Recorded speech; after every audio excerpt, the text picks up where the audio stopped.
You guys have been asking for this for quite a while now. It's time for an update on the Balfouri communal.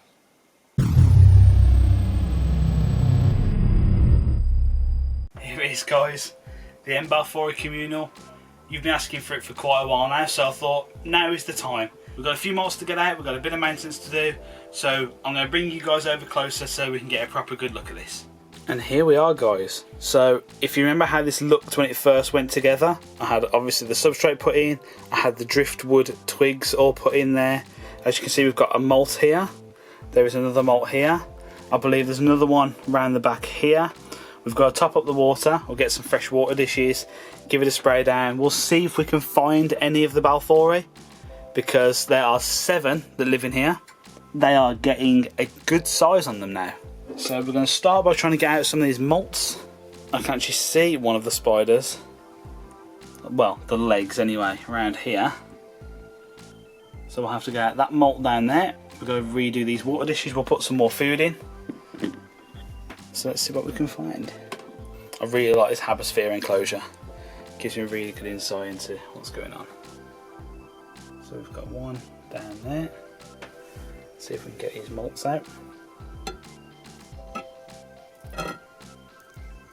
There's one.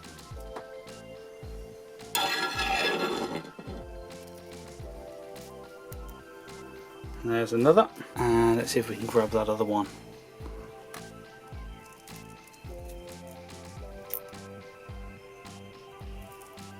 There we go. So there's 3 molts. Now I think more have molted, but I don't know where the molts are. So we are going to get these water dishes out. And the one in this corner, I'll put a water dish in each corner, just so they've got options. I'm actually going to give them new water dishes. Now a couple of people have been asking what kind of water dishes I use. They're just little deli pots. They come with a little lid on, but all I do is if you bend at this lid here, bend at the joint and then pull it, it actually creates a nice rounded edge that no tarantula is going to get themselves hurt on, rather than a sharp edge. I believe I got these off like eBay for like a few pounds for a big bag of 50. So what I'll do is I put one in the far corner over here, I'll put one in this corner down here,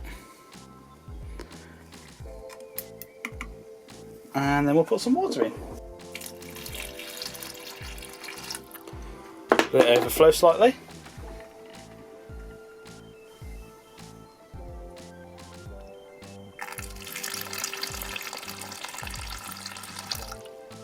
We're also going to spray down the web, just like as if it's rained. Let's give it a good spray every now and again.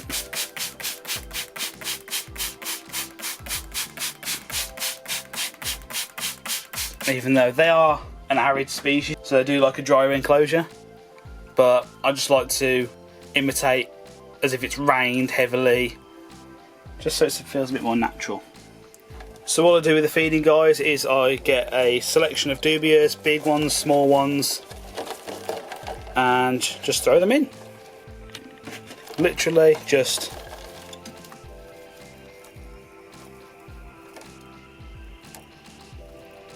there we go.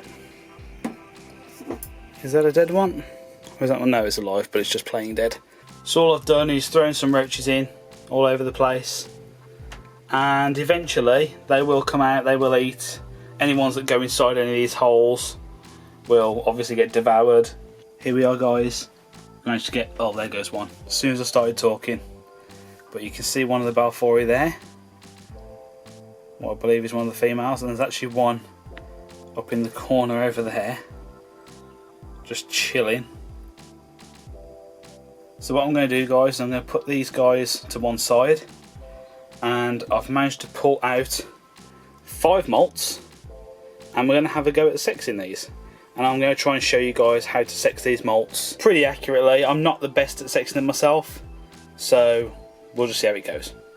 Okay, guys, so what we've got here is a shallow dish with some warm water in, and all we're going to put in is a little bit of washing up liquid, just to drop in there, not too much, this just helps separate the molt Probably a little bit more because it's a decent sized dish. What we don't want to do is we don't want to froth it up though, and it makes the water quite slippery in a weird way, even though water's already slippery. So I'm just mixing that around a little bit just to make sure it's all sort of dissolved away.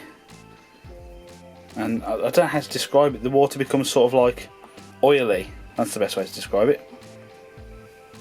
So we're going to get our first malt and we're going to put it in. So let's pick this one and see what we can do.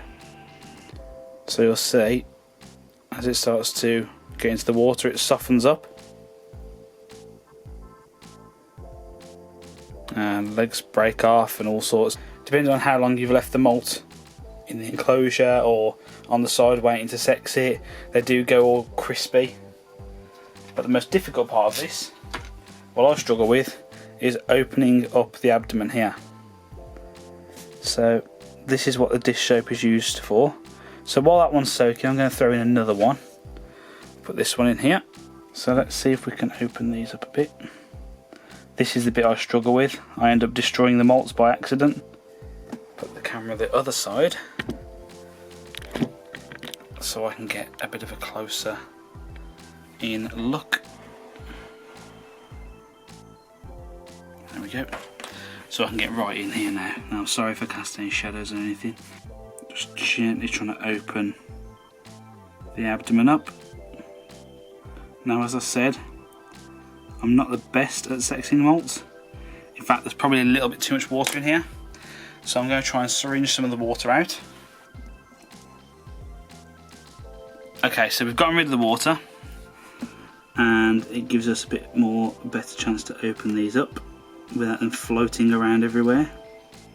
Let me see if I can get this one open up as well, like so. Now I believe guys that this one is a male and this one is female, and I'm going to show you now what you're looking out for. So when your tarantula gets to a decent size to be able to sex, some people can do this with smaller slings, smaller juveniles. I personally have trouble sexing smaller malts, mostly because I end up destroying them by accident. So let's start with the female. Once you've opened up the abdomen and wait for the camera to focus, you've got these white parts here. These are parts of the buck lungs, there's 4 of those. And in the middle here, what you're looking for is, if I get my pen, in this area here is the epigastric furrow. That's basically where the male puts the sperm that he creates from his pedipalps. Now, if we look just above that, I know it's difficult to see guys, if we look just above that furrow, you can just about make out there's a little white dot just here. There's also one on the other side. Like I say, it is a bit difficult to make out, and I am trying to get a decent shot for you guys. So just above that furrow, right in the middle of the screen there's that white mark you can see, and then to the right of it there's a darker mark. Those, even though they're at a funny angle now, are the spermatothecae, and those are the female reproductive organs. Now if we zoom out and go over to the other molt, we're looking exactly the same place. We've got the 4 white parts that make up the buck lungs, but in the middle there is no furrow and there are no spermatothecae, which means that this one is a male.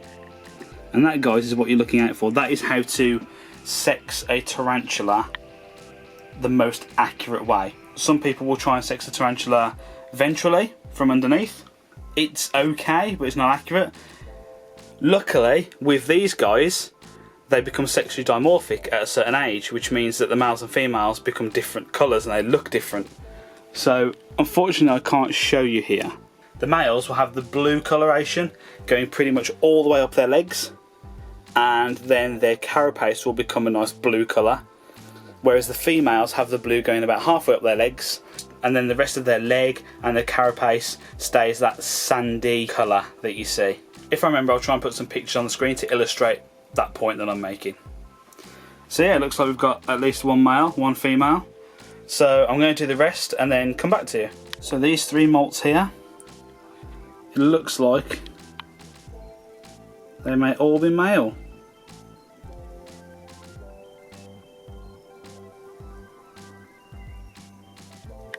Now that being said, I've only managed to pull out 5 molts from 7 spiders, and I'm pretty sure there are at least 2 females in this enclosure. I know there's a few males because they actually look male now. They've got that sexual dimorphism I was on about. But I'm pretty sure I've got at least a couple of females. There's actually one right there, hiding away inside the web. So we'll have to try and get a glimpse of them in a later video where we can see them all out and about. So there you have it, guys. That is the update on the Balfouri communal, the bread bin as it became known. Hopefully we'll have some more updates soon. I'm hoping that there's going to be some activity and end up with egg sacs and with babies and that sort of thing. If there is, that would be amazing. I would love that. Anyway guys, if you like this video, please do give it a thumbs up. Don't forget to click subscribe for more videos like this one, and click that little notification bell that lets you know when I upload a new video. Let me know if you like these kind of videos with updates and a bit of information and that sort of thing. I'd like to know what you guys like to see. There is a link down below in the description box to support the channel if you wish. There is also a link down below to the merchandise store that we have. This is one of the t-shirts that you can get from there. And that's where we'll leave this video, guys. Thanks once again so much for watching, and I'll see you next time. Bye bye.